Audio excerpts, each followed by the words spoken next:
everyone, and welcome back to another Do More Art segment. I'm so excited. This is one of my favorite projects. It's called Magical Water Blossoms. What we're creating basically is a piece of paper that we're going to fold all the petals of the flower into, and once you set it into water, it magically blossoms, and it's so much fun and so cool. I can't wait for you all to try it. So let me go over the supply list with you all. Here it is. Let me get closer.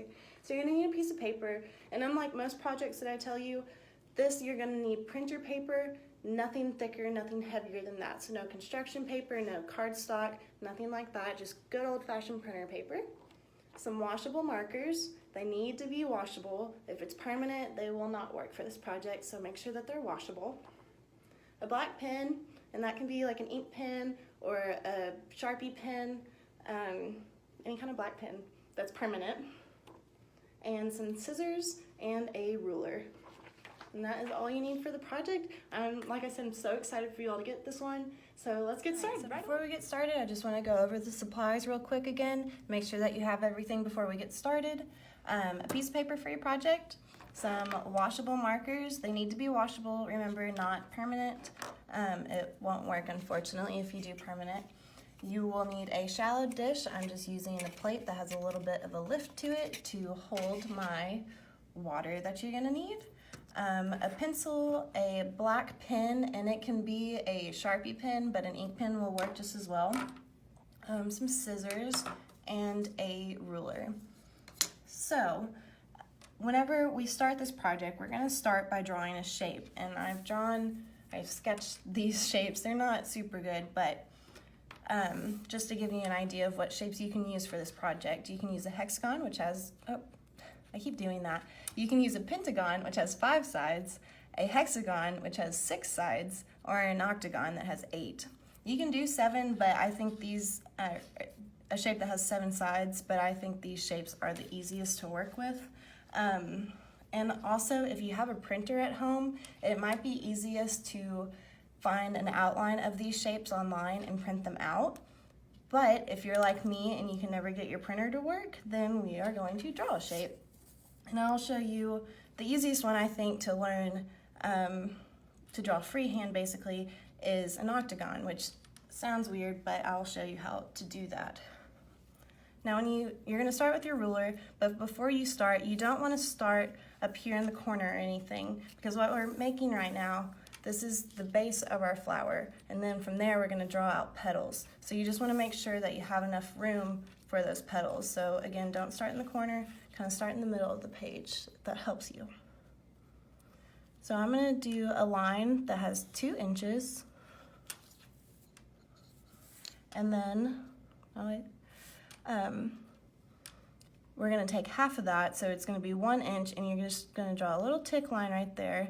That's 1 inch.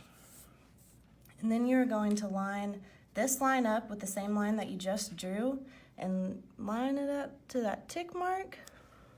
And then you're gonna draw 2 inches again. And then that gives you a cross right there. The third line is kind of the hardest line, but once you get past that, you're golden. So let's go ahead and get through it. So you're kind of gonna have to guesstimate where you think the middle of the line is. What I do for it is I look at this tick line on the ruler and I think, yeah, that looks like it might be in the middle right there for that. So instead of drawing the line right there, you're gonna go along your ruler again, go from 1 to 2. And then this is the easy, and it's okay that it went off a little bit. It doesn't have to be perfect, just as long as you can get it close enough, it will be okay. Then we're gonna do the 4th line, and you're gonna line up again with that 1 inch mark on the line right there, and do 2 inches. Now from here, you're just gonna connect the dots basically.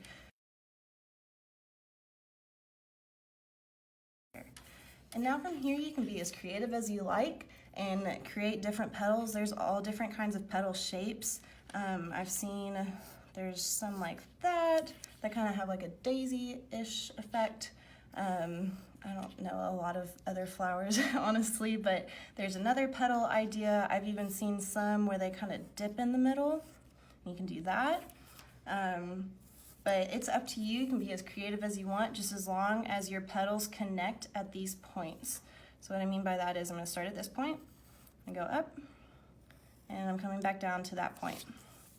I'm going to do the rest with the other sides. And there we go. So that is your flower, and you are going to cut that out. I'm going to cut it out here in a second, and I'll come back to you all. So I just finished cutting out my flower, and as you can see, it's blank on one side, but it still has the drawing from the sketch that we just did. So next step, you're going to take whatever color marker that you would like, and you're going to color on the side that you drew on, where the pencil marks are. So not on the blank side, but with all the pencil marks.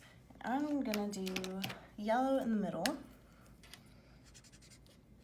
And it doesn't have to even look like a flower. You can do a rainbow, like one color per petal. I mean, it's really up to you all. But there's my center, and I'm gonna fill in the rest real quick. So now that you have your flower colored, you are then going to flip it to that blank side. And you're gonna take your black pen or Sharpie or whatever you're using, and you're going to create details for your flower. So in the middle right here, say there are a bunch of seeds or something, or I wanted like a swirl or a star or something just to kind of bring out that yellow again. I think I'm gonna do a swirl because that just seems fun. Oh, pen's running out. Swirl. And then you can also, I like to kind of define the petals. This is totally a preference thing, but feel free to do that if you'd like it. And now we are going to set it up to where we can make it blossom. How you're gonna do that is, remember I told you to leave those lines on here. And you can do this one of two ways. Some people find it easier to fold it in this way. Some people find it easier to fold it in like this. So however you wanna do it, I find it easier to pick it up and fold it in, but you're gonna fold it on that line and you're gonna crease. Make sure that you press hard on that. Otherwise, it will not work as well. Make sure that you have all of your edges creased pretty well. So that is what it should look like. You can see how it is a great little octagon. It kind of looks like a stop sign since it's red. There's an octagon. I actually made a few other ones before this, just so you all could see. This is a hexagon one that I made. There's a pentagon one, and this one, it definitely is not a perfect pentagon, but again, like I said, it doesn't have to be perfect.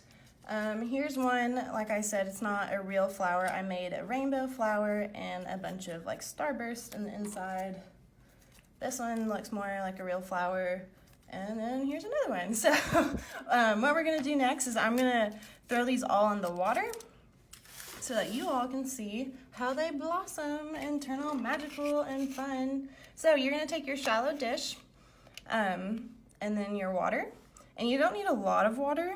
You just need to be able to fill the bottom of your pan. So that just about does it.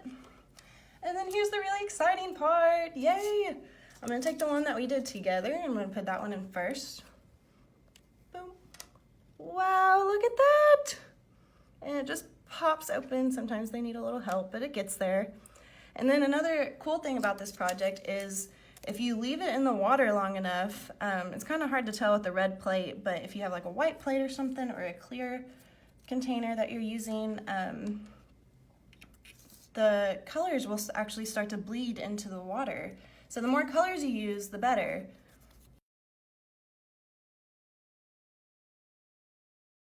I don't know if you all can see that or not.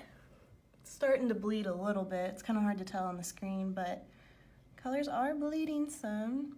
But yeah, that is magical water blossoms. I hope you all had fun like I did.